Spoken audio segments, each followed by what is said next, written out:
Nggih, monggo Mbak Ajeng dimulai sayang. Nggih. Oke, bisa dimulai sekarang. Belum? Nah, Udah mulai? Belum, sudah mulai bisa. belum. Udah bisa mulai. Mulai. Assalamualaikum warahmatullahi wabarakatuh. Selamat malam kepada peserta diskusi Akademi Ability yang diselenggarakan oleh Yayasan Peduli ABK. Yayasan Peduli Kasih ABK. Selamat malam juga kepada narasumber yang saya hormati, Bapak Saiful Bahri. Terima kasih kepada Harian Surya yang telah melive di channel YouTube Harian Surya dan Tribun Jatim Official. Terima kasih banyak juga kepada teman-teman yang sudah meluangkan waktunya untuk mengikuti kelas diskusi pada hari ini. Kelas diskusi Akademi Ability pada malam ini mengusung tema menguatkan peran masyarakat dalam melindungi ABK yang diisi oleh Bapak Syaiful Bahri sebagai pembicaraan. Beliau adalah praktisi peduli anak, trainer, fasilitator parenting, konsultan motivasi keluarga. Trainer, fasilitator parenting, konsultan motivasi keluarga, entrepreneurship and leadership motivation, owner Omah Dolanan dan baca ramah anak parenting Cangguan Surabaya, Koalisi Perlindungan Anak Surabaya, hipnoterapis. Aktivitas beliau adalah Ketua Komnas Perlindungan Anak Kota Surabaya, Wakil Ketua Komnas Perlindungan Anak Provinsi Jawa Timur, Ketua Komite SMA Negeri 9 Surabaya, Koordinator Pendidikan Anak Usia Dini Institut Jawa Timur, Direktur Sri Kandi Multisana Surabaya, Ketua Yayasan Sahabat Anak Indonesia Kota Surabaya, dan Telecoach Fingerprint Konsultan Surabaya. Di sini saya, Filandri Ramadhani Ajeng, atau bisa dipanggil saya Ajeng, bertugas menjadi moderator yang akan memandu jalannya kelas diskusi ability pada malam hari ini. Selanjutnya, saya akan mempersilahkan Bu Sawitratno Hadiyati sebagai Ketua Yayasan menjelaskan overview Yayasan Peduli Kasih ABK dan karya-karya dari ABK binaan Yayasan Peduli Kasih ABK. Terima kasih Mbak Ajeng dan juga terima kasih kepada Pak Saiful Bahri yang telah bersedia menjadi narasumber dan juga para teman-teman semua yang mengikuti acara ini. Masuk juga supporter kami ya, maksudnya yang mendukung acara ini, tadi seperti sudah disebutkan dua media dan Telkom maupun Mas. Jadi Yayasan Publikasi ABK didirikan tahun 2012 dan adalah untuk agar partisipasi aktif ABK ini lebih lebih gereng lagi gitu ya. Jadi bagaimana supaya ABK itu bisa berpartisipasi, bisa terlibat dalam pembangunan baik di keluarganya, di masyarakat, di sekolah, dan termasuk juga di caranya adalah satu, bagaimana kita mengajak sama-sama orang tua bisa menerima, memahami dan bisa mengetahui minat bakat anak tersebut sampai mengaktifkan. Yang kedua baru masyarakatnya, bagaimana kita bisa mensosialisasikan ABK ini kepada masyarakat, terutama masyarakat sekitar kita, bisa mendukung partisipasi aktif. Ya baru mana cara kita supaya partisipasi aktif itu bagus. Jadi berempat karena kita utamanya adalah ABK yang kurang, maka bagaimana memberdayakan ekonomi keluarga dengan ABK.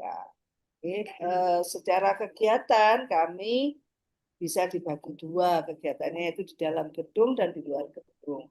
Yang di dalam gedung berarti ini slide selanjutnya ini di dalam gedung berarti bagaimana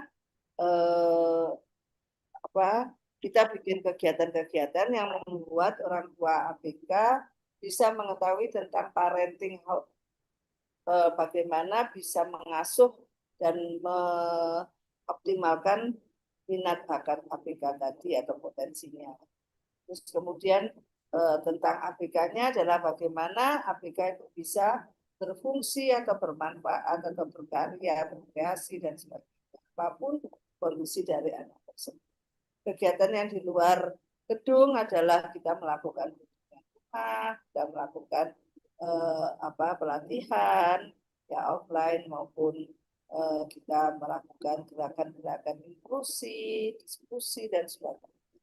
Oke, lanjut.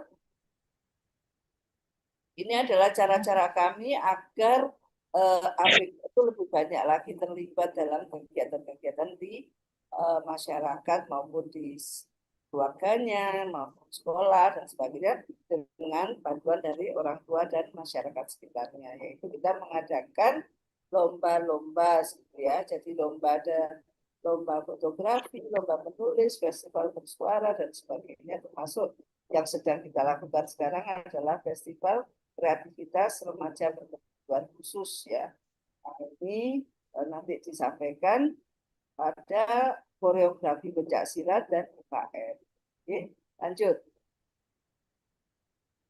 By online yang jelas ya. Terus apa hasilnya dari kegiatan-kegiatan kami?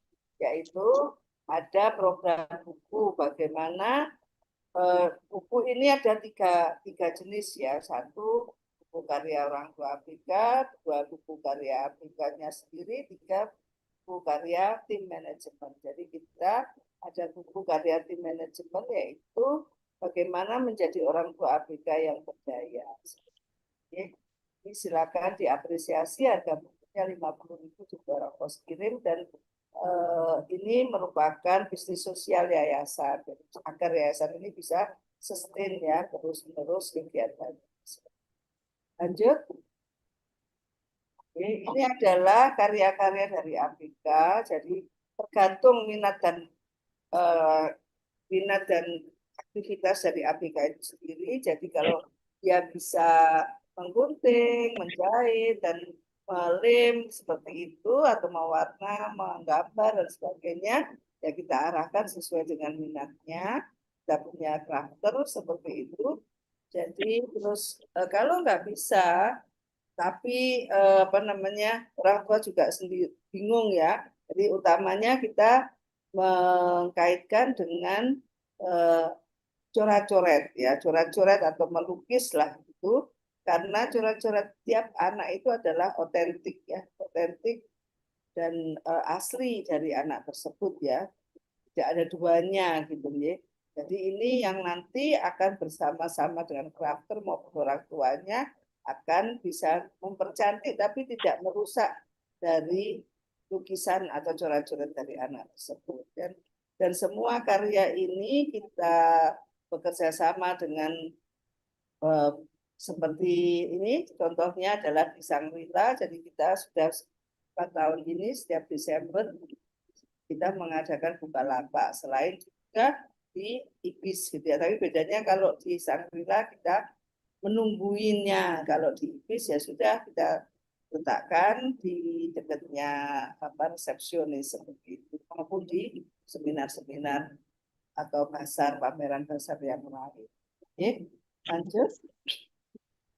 Ini adalah program donasi, jadi kami sudah punya gedung sendiri ya, letaknya di Pondok Chandra, Sidoarjo, dan sudah direnov, cuman secara sarana prasarana untuk terjadinya tadi ABK supaya bisa partisipasi aktif memang masih kurang, jadi silakan kalau teman-teman mau bantu.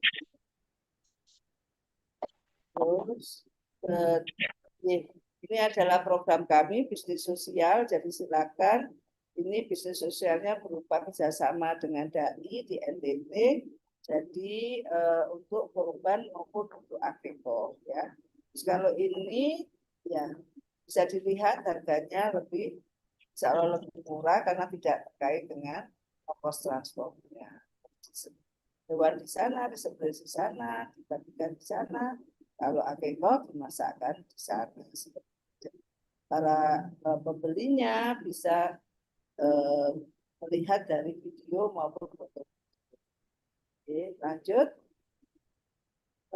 Ini adalah program kerjasama kami yang merupakan bisnis sosial kerjasama dengan KPIH Indonesia. Jadi ini contoh saja paket-paket yang umroh ya yang ditawarkan. Jadi tinggal nanti melihat kapan dan fasilitas apa yang diperoleh. Ini yang jelas berangkat dari Surabaya. Oke, lanjut. Oke. Ini adalah program pendidikan. Jadi gini, kita sangat ingin mempunyai binaan gitu ya. Jadi tapi masih kita batasi yang di Jawa Timur. Cuman kita bagi menjadi 3 wilayah atau 3 titik ya, di mana mewakili budaya setempat. Jadi Jawa Timur kan multikultural, jadi contohnya Sidoarjo mewakili budaya arek, di mana egaliter dan sebagainya, ya. Ada di desa Tambak Rejo maupun di desa Kebun Tengah, Kuburan, Kecamatan Kuburan. Kalau di Trenggalek itu mewakili budaya Mataraman, ya Mataraman atau Little Jogja, gitu ya. Ini berada di Panggul ya. Terus kemudian Pamekasan mewakili budaya Madura, di mana nantinya kita berharapnya adalah nanti ada pola-pola berdasarkan budaya masing-masing, bagaimana menciptakan desa yang kreatif, inklusif atau desa yang ramah ABK. Monggo mau kalau teman-teman mau donasi ataupun bisa bekerja sama dengan kami, terutama yang sewilayah dengan binaan ini. Lanjut. Lanjut, Mbak. Oke. Oke.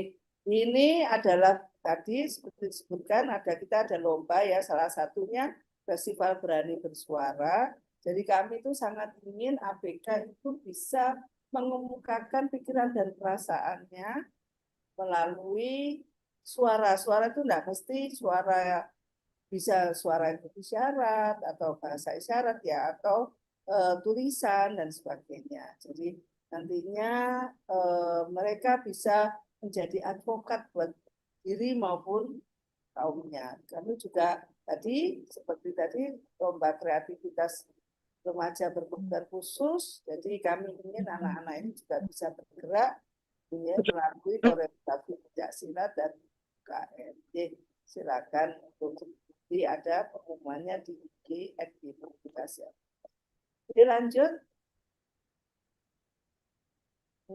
Semua Zoom kami tersimpan di YouTube channel Berpublikasi ABK. Jadi silakan subscribe, like, dan komen ya. Dan kami juga kerjasama dengan 2 media, yaitu Harian Surya maupun Tribun Jatim, karena kami berprinsip bahwa media merupakan corong dari isu yang sebetulnya sangat penting, tapi kadang ya tergerus dengan isu-isu yang lain gitu ya. Jadi silakan teman-teman sesamanya. Ya, terima kasih. Silakan dilanjut, Mbak Ajeng. Baik, terima kasih Bu Sawitri. Mari kita diskusi hari ini. Sebelum kita menyimak pemaparan dari narasumber, saya akan membaca terlebih dahulu profil singkat Bapak Saiful Bahri.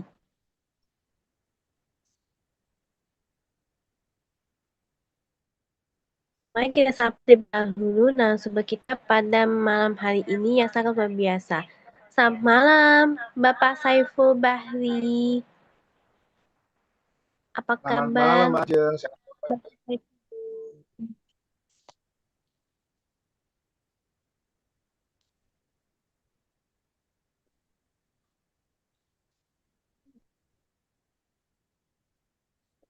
Mbak Ajeng bisa dengar suara saya? Siapa? Iya. Hmm, Apa kabar? Malam, Bapak Saiful. Apa kabar? Bapak Saiful Bahri. Alhamdulillah, luar biasa. Mbak Ajeng gimana? Baik-baik aja. Alhamdulillah. Ya, terima kasih untuk teman-teman, terutama Mbak Ajeng yang sudah bantu saya untuk kegiatan hari ini dan malam ini. Saya ada slide bisa ditampilkan, Pak? Ya, Eh, langsung Pak, silakan. ya, sudah saya kirim tadi. Ya. Apakah slide-nya sudah tampil, Bapak? Sudah. Ya, Baik. Ya, teman-teman, hari ini adalah luar biasa untuk saya Saiful dari Komnas Perlindungan Anak. Saya kenal dengan Bu Dr. Safitri sejak tahun 2012-2011 tepatnya. Beliau adalah orang yang luar biasa sehingga terbentuklah Yayasan Peduli Anak Berkebutuhan Khusus. Dan hari ini adalah menjadi suatu momentum, apalagi di bulan Oktober ini adalah Hari Peduli terkait dengan Down syndrome dan juga anak cerebral palsy. Bisa dilanjut? Next.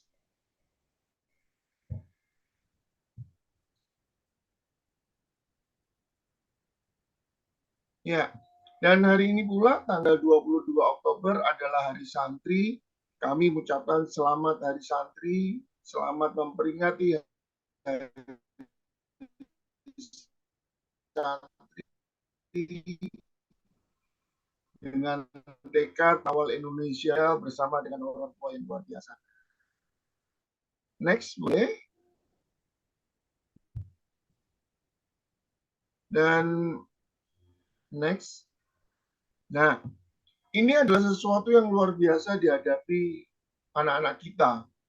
Jadi mereka dengan banyaknya yang terjadi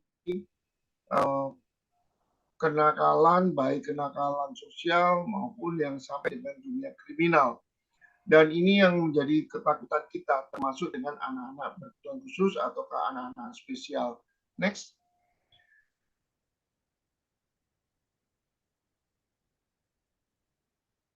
Next.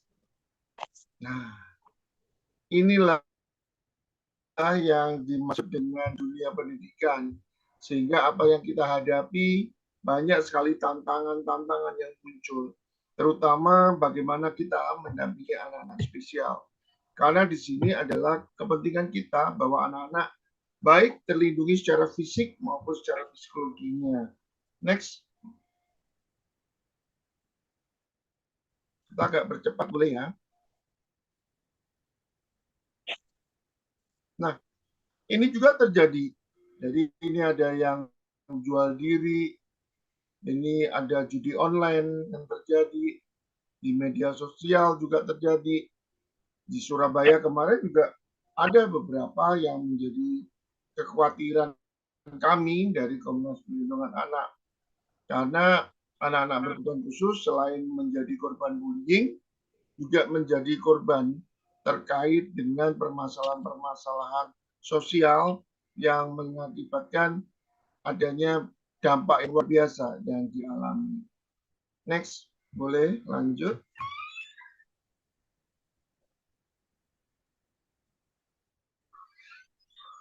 Next. Nah, ini menjadi pertanyaan besar. Apakah anak-anak bisa siap untuk menjadi generasi emas di tahun 2045? Maka perlu kita semua yang ada di sini, karena saya yakin bahwa orang-orang yang bergabung ini adalah orang-orang yang luar biasa yang mempunyai kepedulian terkait dengan masa depan dan pengembangan Indonesia. Next, boleh? Dan di slide selanjutnya adalah selayang pandang tentang saya. Next. Next lagi, dipercepat lagi, tek, boleh. Nah, ini adalah nomor WA kami dari Komnas Perlindungan Anak di 081 328877557. Dan doanya semuanya anak kami Zakir Yansyah menghadapi Mawapres, mahasiswa prestasi nasional tahun 2025 di Undip Semarang, dan beliaunya mewakili dari BPS Surabaya. Mohon doanya dan restunya. Next. Pertanyaannya, anak saya apakah anak ABK? Iya, anak saya adalah anak ABK. Sehingga ini menjadi catatan. Dan di layar berikutnya adalah tentang 10 hak dasar anak. Next. Yaitu tentang bermain, pendidikan, perlindungan, nama, kebangsaan,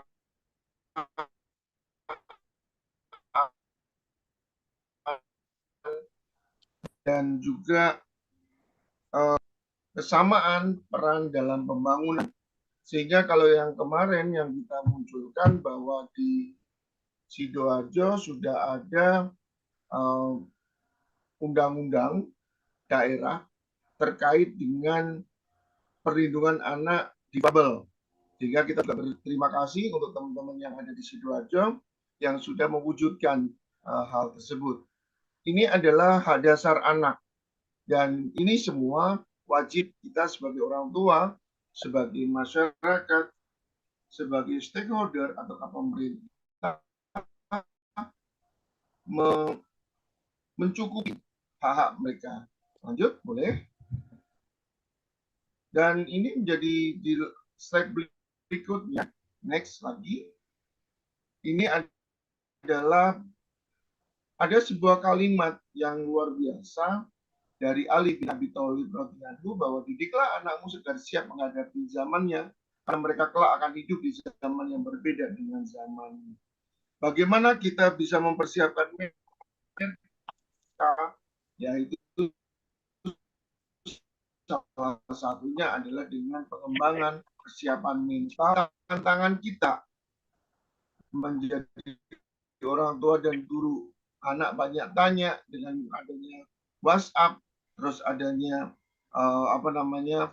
Facebook, adanya persukaan ataukah libido yang mulai meningkat di usia-usia tertentu, adanya Zoom, adanya bullying, adanya Twitter, dan beban, karena yang menjadi beban kita selama ini adalah banyaknya orientasi orang tua terkait ingin anaknya berprestasi. Padahal yang kita inginkan adalah bagaimana mereka punya konsep diri, bisa mandiri. Berikutnya adalah kemandirian sampai dengan adanya hubungan yang kemudian. Dan inilah yang selama generasi alfa. Jadi generasi alfa ini adalah generasi yang lahir tahun 2010 sampai dengan 2024. Tantangan-tantangan kita akan terus berlanjut, dan ini yang perlu menjadi catatan kita, bagaimana kita melindungi anak-anak. Next, boleh? Melindungi anak kita terkait dengan payung hukum untuk anak-anak berkebutuhan khusus, yaitu Undang-Undang Dasar 45, pasalnya sudah ada di layar, bisa kita lihat. Terus Konvensi Hak Anak tahun 89 tentang 10 hak dasar anak, Undang-Undang Nomor 35 tahun 2014 terkait dengan perlindungan anak, Undang-Undang Nomor 8 tentang 2016 perlindungan anak difabel, bagaimana hak anak berkebutuhan khusus, dan diperkuat lagi di tahun 2017 Permen Nomor 4 tahun 2017 tentang kebijakan penanganan anak berkebutuhan khusus. Ini adalah dasar-dasar yang kita lakukan untuk pemenuhan anak-anak kita, anak-anak spesial. Next. Mungkin nanti kita akan ya, diskusi ya. Boleh lanjut. Nah, ini dalam Undang-Undang Nomor 78 tahun 2021. Ini penjabarannya adalah anak-anak, bagaimana pemerintah lembaga negara lainnya berkewajiban bertanggung jawab untuk memberikan perlindungan khusus. Hal ini merupakan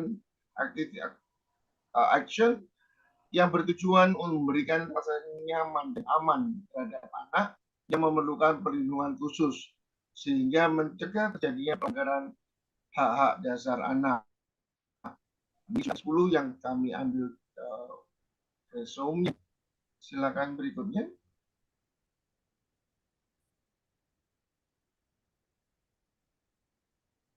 Next, boleh.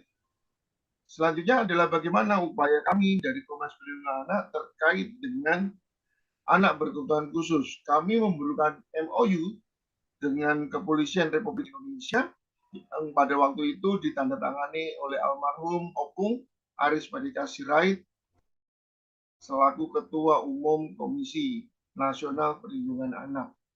Dan di sini adalah bagaimana kami bisa masuk untuk mendampingi anak-anak walaupun anak tersebut di atas usia 18 tahun. Karena di dalam Undang-Undang Perlindungan Anak yang dimaksud anak adalah anak yang di bawah usia 18 tahun. Tapi terkait dengan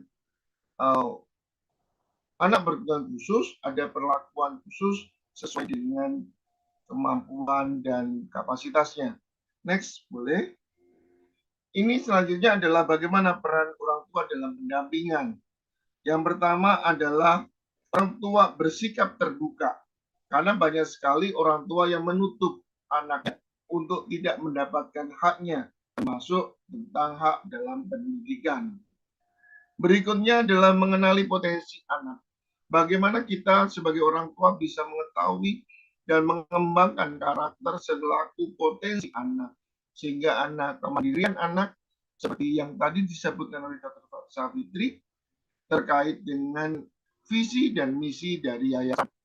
Sehingga kita akan memunculkan anak-anak tersebut selain punya konsep diri, bagaimana bisa melanjutkan kehidupannya dan mempunyai kemampuan untuk bertahan dan bersaing.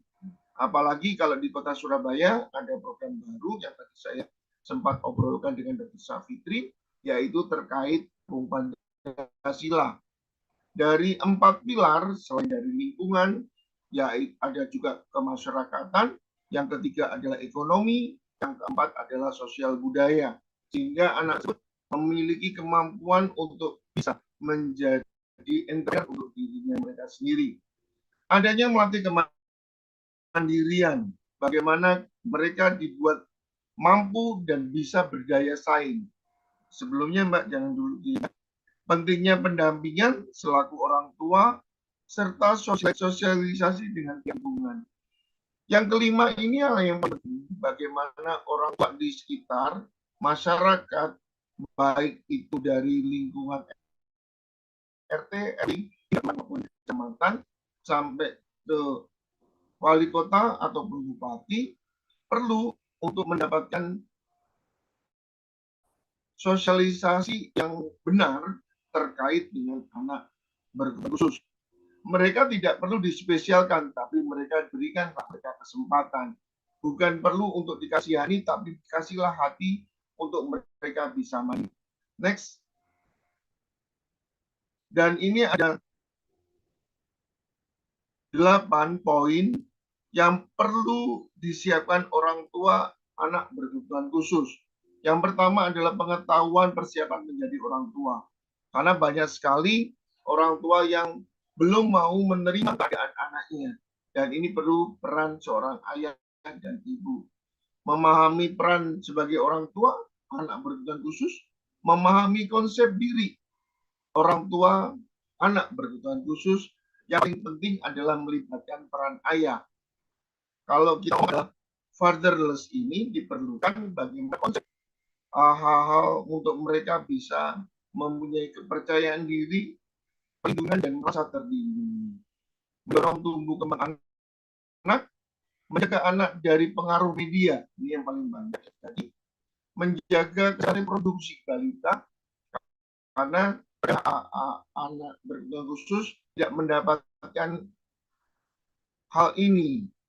Membentuk karakter anak sejak dini, bagaimana mereka punya konsep lebih matang. Selanjutnya adalah bagaimana melindungi anak kita. Next. Next. Boleh di next kan? Nah, ini bagaimana kita melindungi anak berkebutuhan khusus. Yang pertama, jauhkan dari pornografi. Karena mereka memiliki libido yang lebih tinggi daripada anak yang reguler. Adanya nafsa, bullying, kenakalan remaja, pergaulan bebas, tonik ataukah pengaruh buruk dari teman, minum berpengaruh berbagai pengaruh negatif yang ada. Sehingga ini yang perlu kita siapkan terkait dengan anak-anak. Seperti kemarin kami temui di beberapa daerah, memang anak berkebutuhan khusus karena memiliki libido yang lebih cepat daripada anak reguler, maka di usia 9-10 tahun mereka sudah mengalami reproduksi dan kehamilan. Nah, ini yang perlu kita cegah juga dan kita kenalkan mereka terkait dengan alat reproduksi yang benar. Selanjutnya, ini menjadi catatan kita. Next. Nah, ini catatan. Next. Tuhan mencipta mereka dengan tujuan masing-masing. Dan tugas kita menggali, mengantarkan mereka sampai dewasa dan mandiri. Ini menjadikan untuk kita semua menjadi suatu renungan untuk kita semua. Bahwa kita diberikan anak berkebutuhan khusus karena Tuhan punya rencana. Anak berkebutuhan khusus adalah anak-anak yang dipastikan dan diciptakan untuk menjadi anak-anak surga. Dan bagaimana kita, apakah kita mau menjadikan mereka kunci surga untuk kita, itu kembali kepada kita sebagai orang tua. Dan selanjutnya adalah peran dalam pewujudan 10 hak dasar anak. Ini yang paling penting, dan pertanyaan saya sebagai Komnas Perlindungan Anak, bagaimana dengan kita? Next. Next, boleh. Dan ini yang paparan kami, yang hari ini bisa kita buat sebagai pembuka. Mungkin kita akan bisa diskusi, bisa sharing, bisa juga curhat. Monggo saya kembalikan Mbak Ajeng selaku moderator. Terima kasih, saya mohon maaf. Wabillahi taufiq wal hidayah. Wassalamualaikum warahmatullahi wabarakatuh.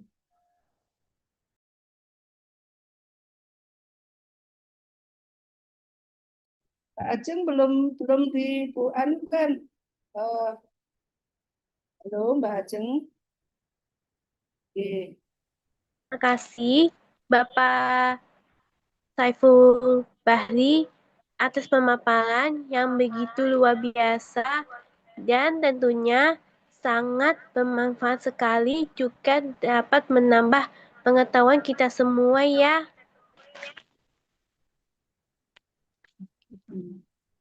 Mari kita mulai diskusi hari ini. Bagi peserta yang ingin bertanya, bisa bertanya secara langsung dengan narasumber menggunakan fitur raise hand atau dapat juga mengetik di kolom chat. Sebelum bertanya, peserta yang menggunakan fitur raise hand dapat memastikan mic sudah ter-unmute.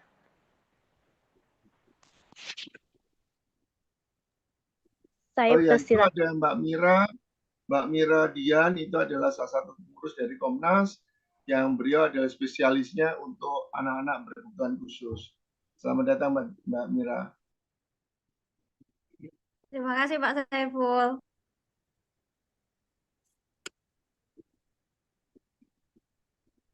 Atau mungkin Mbak Mira mau menyampaikan materi tambahan seperti itu, silakan. Turun Mbak Safitri sudah dengan Pak Saiful, hanya saja ini unek-unek. Saya sebagai salah satu praktisi ABK ya, bahwa banyak sekali dari masyarakat kita itu yang minim pengetahuannya tentang ABK. Itu terbukti dengan masih banyaknya bullying yang terjadi di masyarakat tentang ABK ini. Pengalaman dari saudara saya sendiri waktu itu, anaknya dengan ASD, itu keluar rumah dan masuk ke rumah tetangganya gitu ya. Karena dia adalah ASD, jadi pastinya dia tidak tahu apa yang dia lakukan. Jadi dia masuk ke rumah tetangganya itu dikira maling, anak itu sampai dipukuli. Nah, ini minimnya informasi yang ada di lingkungannya itu, bahwa di lingkungan situ ada ABK seperti ini, apa yang harus dilakukan itu sama sekali tidak ada. Jadi ketika anak itu sudah babak belur, diarak, dibawa ke RT-nya waktu itu baru baru ketahuan, oh ini anaknya Pak Yoyon begitu. Kenapa kok sampai dipukuli? Ketika anaknya ditanya, anaknya nggak ngerti, nggak bisa jawab, anak itu dipukul lagi. Jadi akhirnya bapaknya dipanggil, baru terjadi media. Seperti ini yang harusnya bisa dihindari ya di dalam masyarakat. Tapi masyarakat sendiri sudah berstigma sendiri gitu, bahwa mohon maaf ABK ini merepotkan, ABK ini mengganggu dan sebagainya. Nah, mungkin ada rencana atau suatu program. Apakah kita harus turun ke masyarakat secara langsung atau bagaimana? Nah, ini yang perlu lagi untuk disosialisasikan begitu. Bagaimana Pak Saiful, mungkin bisa dibantu untuk jawab. Terima kasih.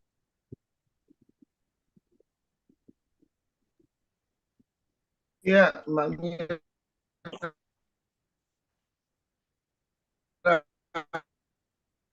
Saya kok suaranya double, kurang jelas ya.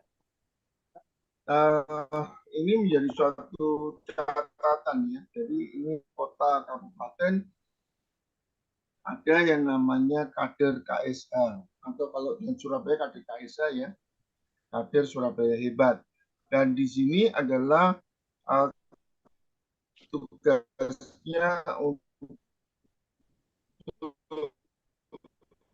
bisa mendampingi satu KSA, dua rumah.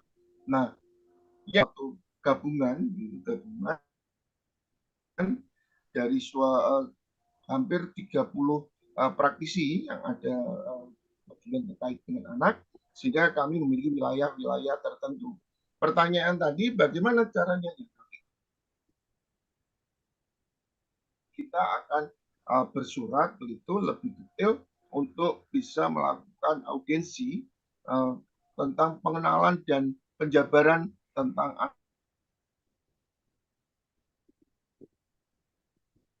anak berkebutuhan khusus, bagaimana pendampingannya, bagaimana juga cara untuk mengantisipasi apabila mereka tantrum dan lain-lain, sehingga perlu kerjasama.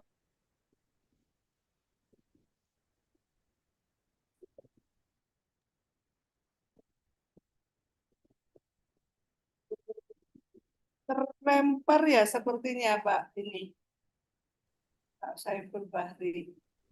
Enggak, Ibu. Ya, nggak apa-apa. Jadi eh, mari kita sama-sama berdiskusi ya, karena tambah lama memang kan anak berkebutuhan khusus ini tambah meningkat jumlahnya, dan juga karena juga faktor kesehatan salah satunya ya, aksesibilitas terhadap kesehatan, pendidikan dan sebagainya, sehingga angka harapan hidup dari ABK ini juga meningkat. Jadi maaf, seperti kalau dulu kita tahu 10 tahun yang lalu gitu ya, angka harapan hidup dari ABK itu masih jauh lebih rendah gitu ya daripada Pak Saiful sudah rawuh.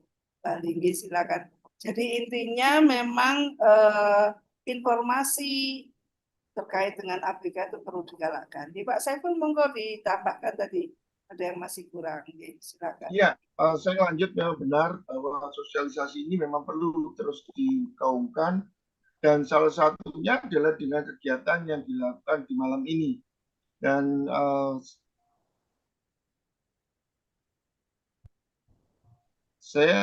harapan saya bahwa ini menjadi suatu pemantik untuk kegiatan-kegiatan yang lain untuk bisa bergerak bersama hak dasar anak. Ada pertanyaan, silakan Mbak Ajeng menanyakan pada, mempersilakan ke Bu Fitri ya, silakan. Halo, Hai. iya saya mau nanya sama narasumber, kalau ABK-nya ini sudah tidak terklasifikasi sebagai anak, untuk masalah kayak perundungan gitu bisa dilaporkannya ke Komnas apa ya? Makasih. Silakan Mbak Dian, Mbak Saiful, gak lama-lama lagi, silakan.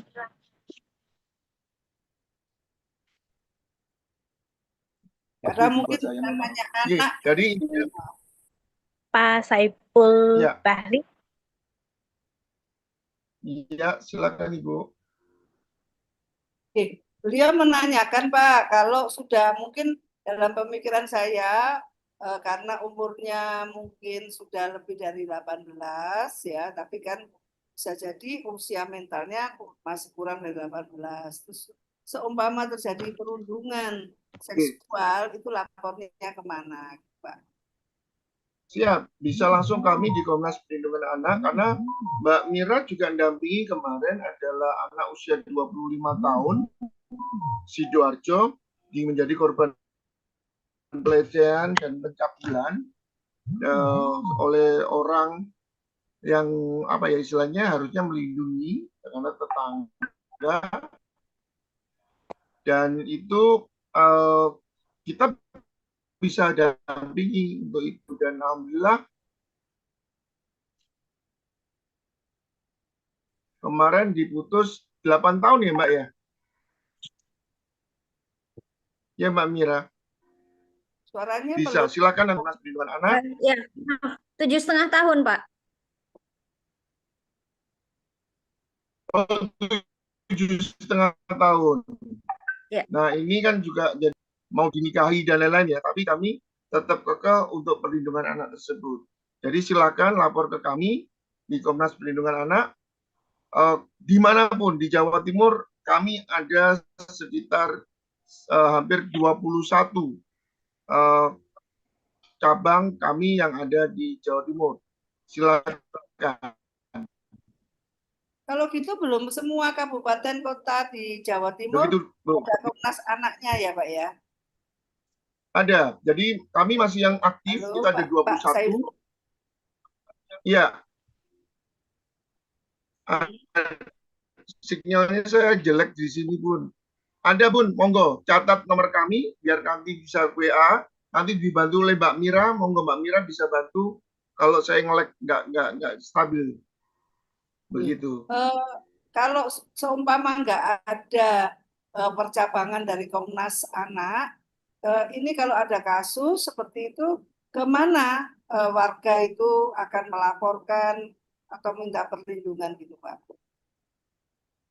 Ya, yang pertama bahwa kami ada Komnas Jawa Timur.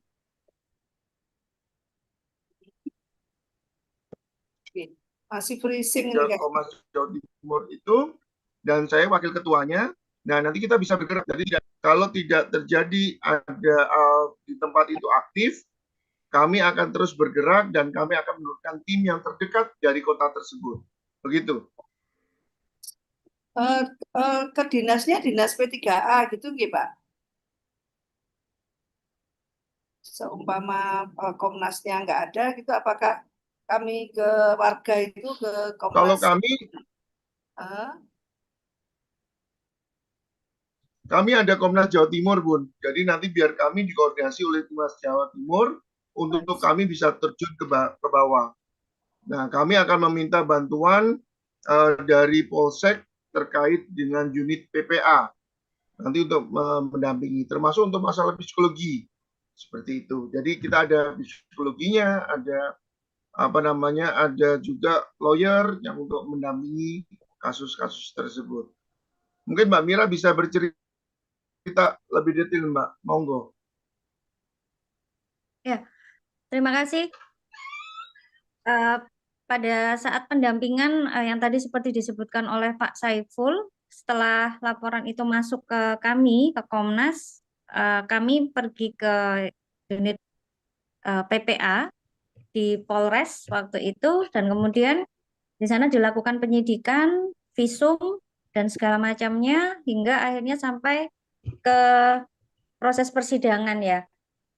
Memang pada saat itu agak sedikit rumit di proses persidangan karena memang kebetulan si pelaku ini mempunyai backingan yang cukup lumayan pada saat itu. Akhirnya kami dibantu oleh Lira, salah satu LSM yang juga bergerak di disabilitas juga, Lira Disability Care. Nah, kami dibantu, akhirnya proses persidangan itu kembali berlanjut dan hingga jatuh putusan itu. Setelah persidangan masalah selesai tentu tidak gitu ya. Jadi keluarga ini tetap diintimidasi, keluarga korban tetap diintimidasi oleh keluarga pelaku dan sampai hari ini pun saya masih melakukan pendampingan pada korban. Karena untuk traumanya itu cukup mendalam sekali, bahkan si korban ini tidak berani pulang begitu ke rumah. Apalagi rumahnya memang cukup berdekatan ya karena tetangga gitu berhadapan begitu rumahnya. Jadi korban ini kalau pulang dia sudah diam di rumah, tidak berani keluar-keluar. Itu. Jadi cukup cukup mendalam sekali traumanya. Nah, ini yang harus kita jaga jangan sampai nantinya akan ada korban-korban lagi. Jadi ketika memang sudah ada berita adanya kekerasan segera mungkin untuk dilaporkan karena untuk penanganan trauma ini tidak bisa sebentar. Begitu dari saya. Terima kasih. Bolehkah saya Yang bertanya?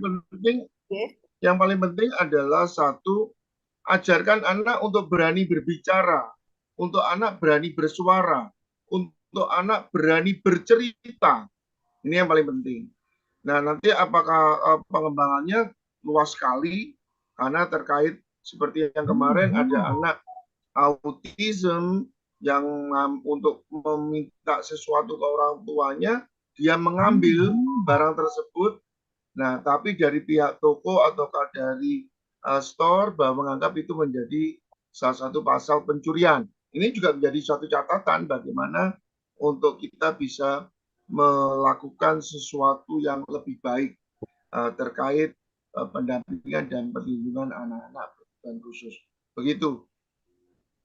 Ini Pak, tadi karena ABK itu kadang-kadang atau seringnya juga mereka itu kan kurang verbal, kurang bisa mengemukakan, kurang bisa mengekspresikan apa yang jadi pikiran dan perasaannya. Jadi sebelum dan ada stigma juga di masyarakat untuk lapor itu juga berat gitu Pak ya. Untuk lapor itu takutnya tambah berbeli-beli dan sebagainya. Terus kemudian itu tadi seperti disebutkan Ibu Wiradian, itu traumanya juga sangat membekas umumnya, apalagi kalau pelaku itu punya relasi kuasa yang lebih kuat seperti itu. Jadi apa pesan Bapak selaku Komnas Anak, Komnas Perlindungan Anak itu untuk mencegah atau mengurangi terjadinya kekerasan seksual maupun KDRT maupun apapun di masyarakat itu Pak? Ini monggo. Yang pertama pasti kami ingin bahwa anak Indonesia itu adalah anak sehat. Karena kami kalau membicarakan anak, semua anak. Tidak ada anak yang spesial, ada anak, karena mereka punya hak dan kewajiban yang sama. Yang kedua, bagaimana kita sebagai orang tua bisa menjadi kontrol, menjadi teman yang baik terkait dengan itu. Yang ketiga, jangan alay dan abai. Ini sesuai dengan pasal 79 Undang-Undang Perlindungan Anak nomor 35. Orang yang mengetahui, melihat, mendengar, melakukan kegiatan perundungan, itu ancaman hukumannya adalah 3 tahun 6 bulan dan atau denda 72 juta rupiah. Sehingga ini perlu kiranya pengembangan sosialisasi terkait dengan hak-hak dasar anak, juga anak-anak untuk berani untuk bercerita. Orang tua juga berani untuk bercerita. Contoh kasus kemarin ada anak di daerah Surabaya begitu, 3 tahun diperkosa oleh anak usia 5 tahun, kelas 5 SD. Nah, ini menjadi suatu juga catatan bagaimana orang tua untuk bisa berani. Kadang seperti kata Dokter Safitri tadi bahwa orang tua nggak mau repot, nggak mau berbelit-belit, ya sudah diem. Tapi beda lagi dengan yang di Sidoarjo, ada seorang anak tunanetra yang diperkosa oleh tetangganya. Saya bilang tetangga dekat sekali, dan itu yang sekarang masih dalam proses persidangan. Dan luar biasa, persidangannya lama, dan kemarin ancaman hukumannya adalah 13 tahun penjara. Nah, ini juga menjadi catatan untuk bagaimana orang tua berani untuk bercerita, dan kami yakinkan bahwa kami dari Komnas Perlindungan Anak bersama dengan teman-teman lain, termasuk dengan DP3 AKB, begitu pula dengan teman-teman dari unit PPA, dari Polres Tabes, atau Kapolres Kabupaten, atau Kapolda, pasti akan membantu dan melindungi anak-anak Indonesia, termasuk dengan anak berkebutuhan khusus. Yang pasti, satu, harus berani bercerita, harus berani untuk mengungkapkan. Yang ketiga, berikan pendampingan sesuai dengan keperluannya. Seperti kata Mbak Mira tadi, bahwa untuk pendampingan satu anak tersebut luar biasa ya Mbak Mira ya. Itu pada waktu sampai sekarang pun masih belum tuntas. Apalagi beliaunya juga menjadi ini ya Mbak ya, lebih libidonya lebih naik ya Mbak.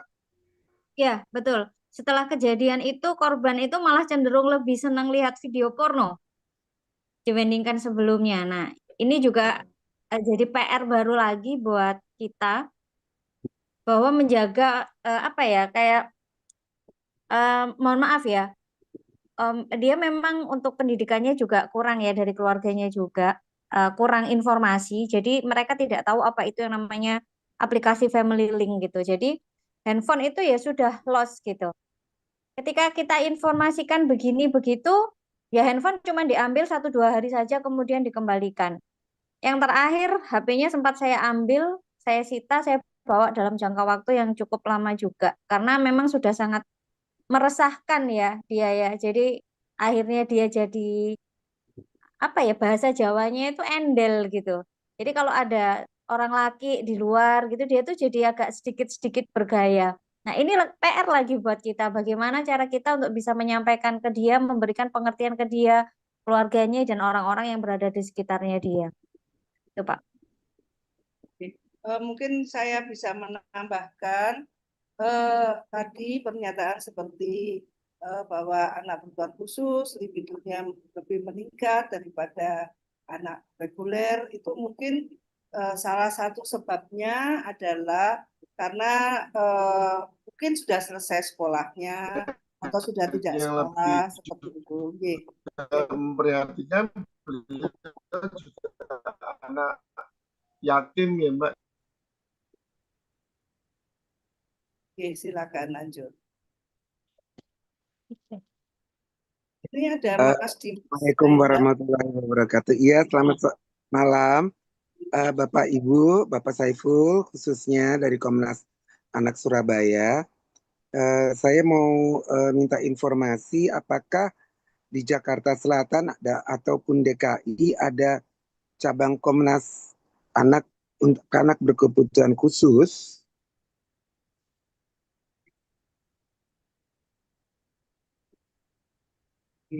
Silakan Pak Saiful. Pak Saiful. Atau Budian, silakan dijawab. Bagaimana Budian? Silakan tanya jawab sama Bapak Saiful Bahri.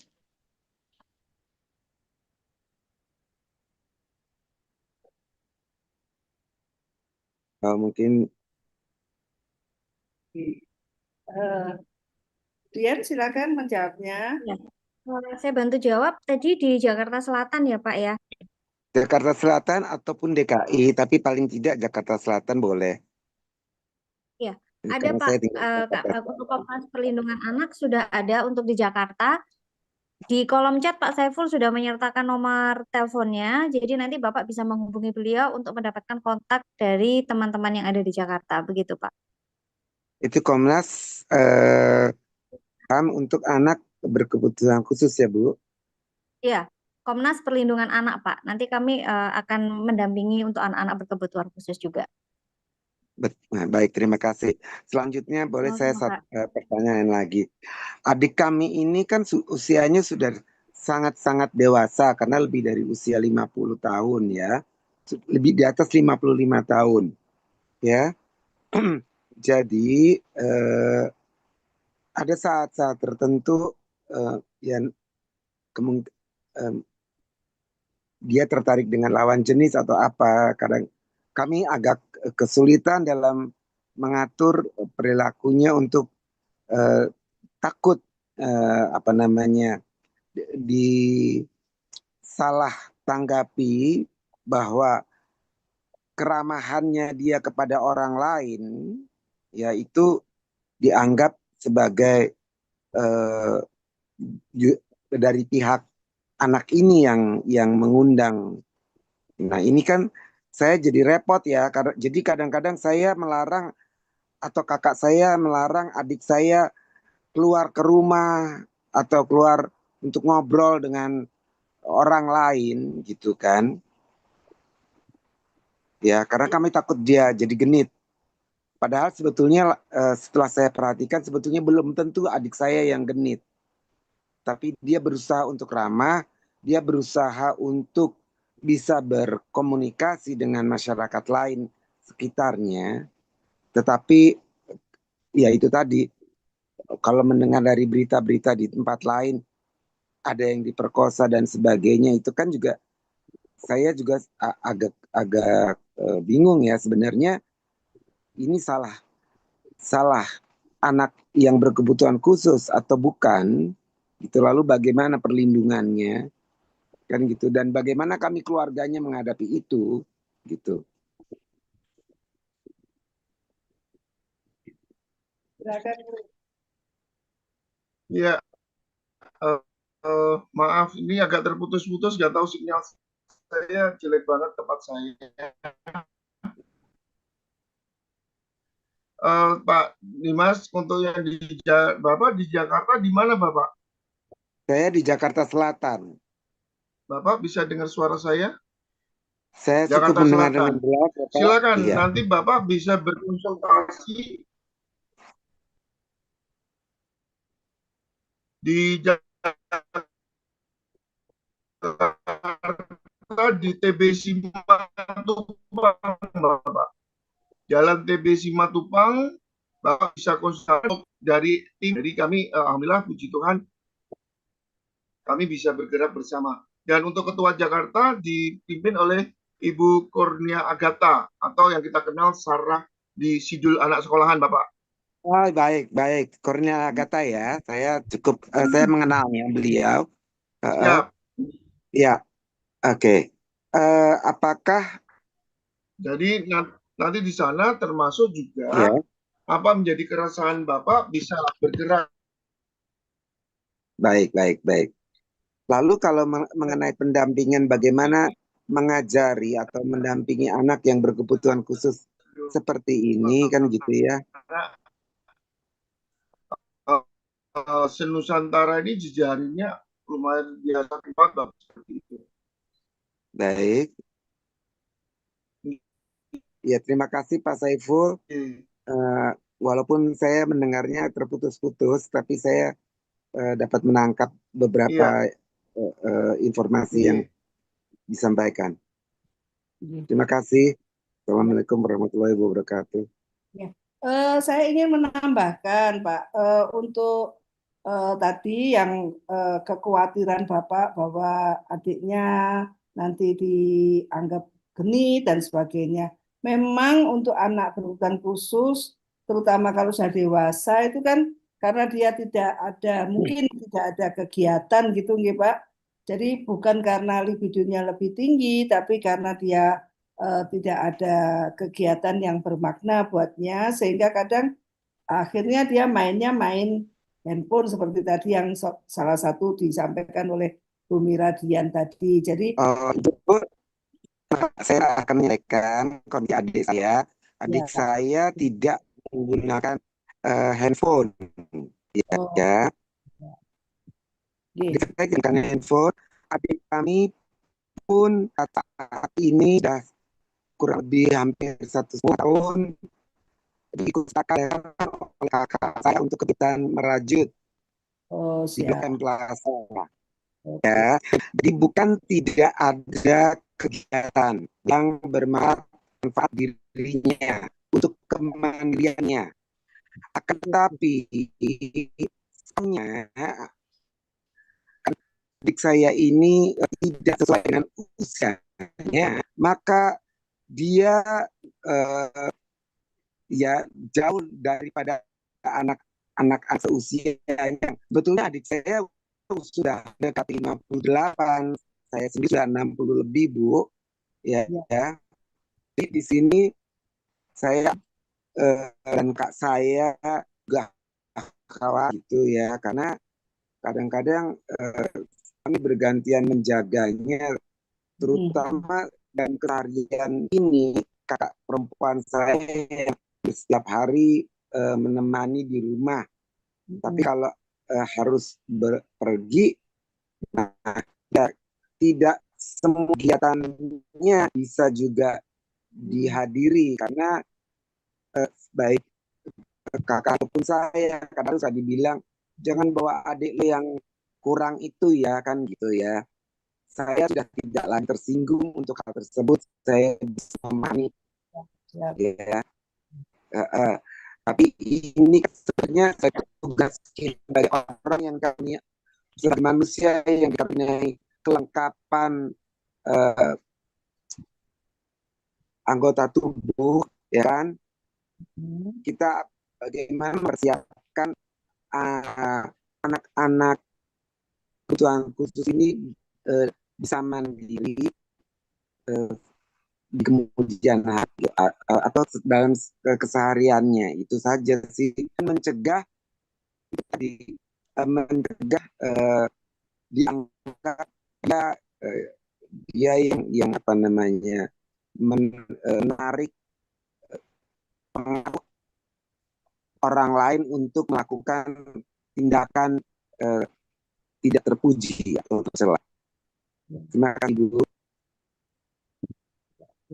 Jadi sebetulnya keluarga Bapak sudah sangat mempersiapkan adik ini untuk bisa berpartisipasi aktif di masyarakat ya Pak. Cuman kalau gitu berarti perlu juga sosialisasi kepada masyarakat sekitar ya bahwa memang ini berkebutuhan khusus jadi tapi supaya sama-sama membentuk lingkungan yang lebih ramah ABK gitu nih Pak ya.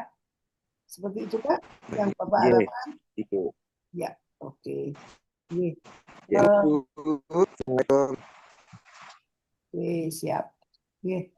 Mungkin Mbak Ajeng mau bertanya lagi, silakan. Mohon maaf. Kita tanya jawab para peserta. Dapat tanya dan jawab yang lain. Silakan para peserta. Oke. Maksudnya apakah jadi begini, mungkin sekarang ini silakan Bu Mira maupun Pak Saiful Bahri bisa memberikan closing statement gitu ya untuk agar baik keluarga maupun masyarakat sekitar ABK ini terjadi saling bantu gitu ya agar ABK ini bisa lebih potensinya lebih tergali, kemudian pemenuhan haknya juga lebih bisa difasilitasi seperti itu Pak. Silakan Pak Saiful.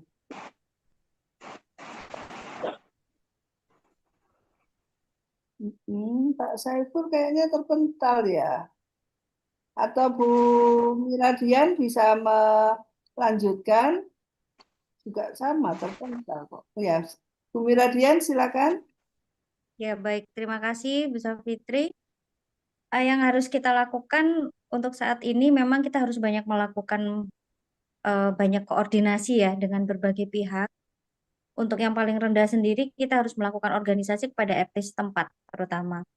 Kita meminta bantuan beliau-beliau ini untuk mengkomunikasikan bahwa di lingkungan tersebut ada ABK atau ada orang dengan kebutuhan khusus.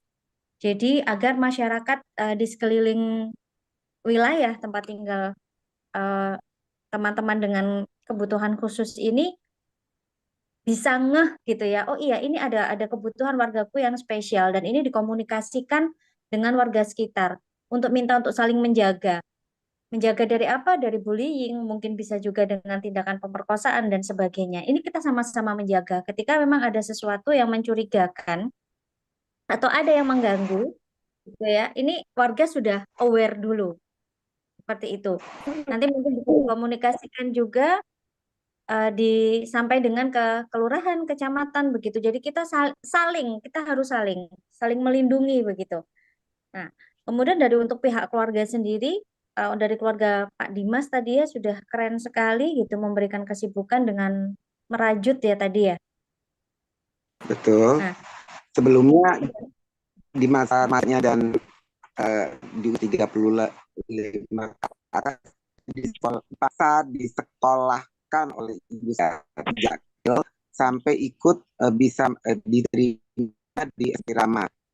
Meskipun sebenarnya tidak eh, tidak bisa penuhnya di SD tersebut. Untuk itu saya jadi bisa memahami bahwa anak-anak rungu dan tunawicara itu juga ada keterbatasan mental tertentu ya.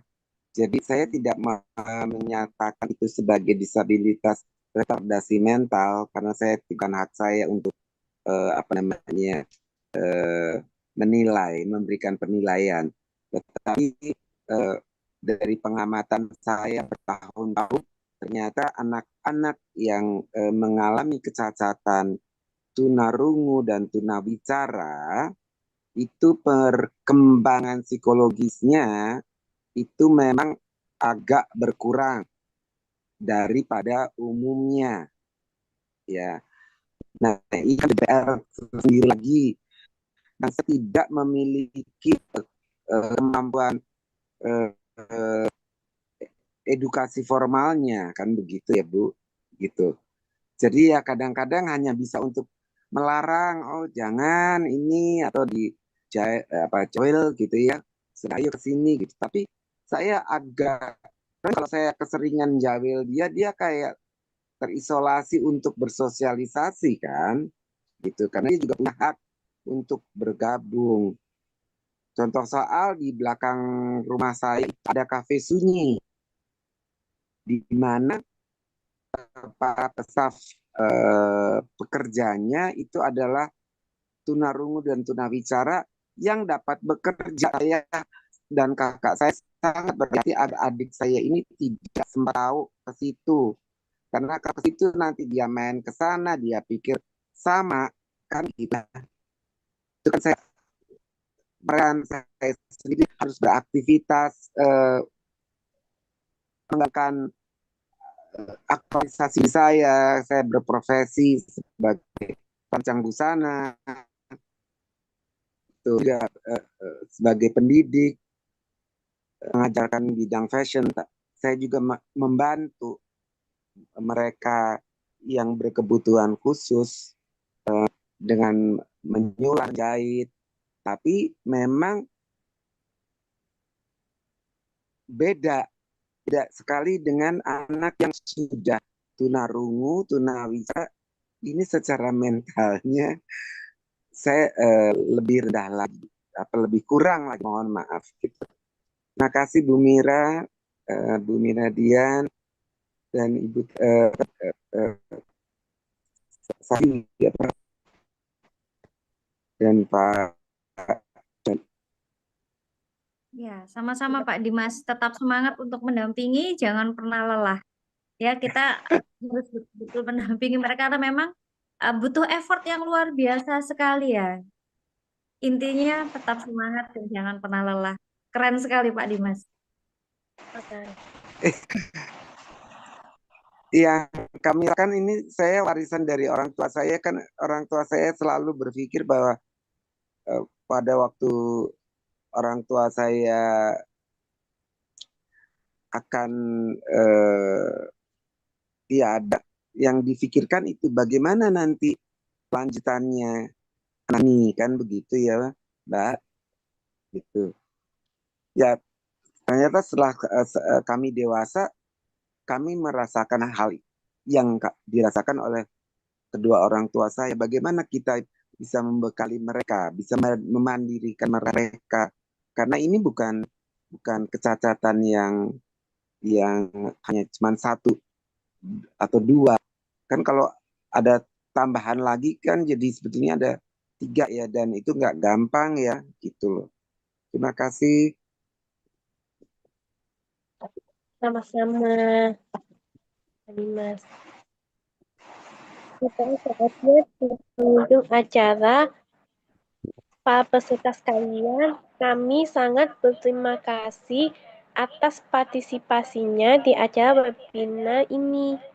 Atas nama panitia penyelenggara, kami memohon maaf atas kata-kata atau kendala teknis kami yang kurang berkenan. Semoga ilmu yang kita dapat hari ini bermanfaat bagi kita semua. Terima kasih Ajeng, terima kasih Ibu Sofiana yang telah mengundang saya tahu acara ini. Acara ini sangat bermanfaat sekali. Salam kenal Ajeng. Sama-sama kenal Pak Dimas. Ini saya sampaikan, saya bacakan ya Mbak, atau Mbak Ajeng yang membacakan jadwal webinar. Silakan. Sebelum mengakhiri acara, saya akan menyebutkan jadwal webinar selanjutnya tanggal Sabtu 25 Oktober 2025 yang bertema membangun ketahanan mental pada Gen Z.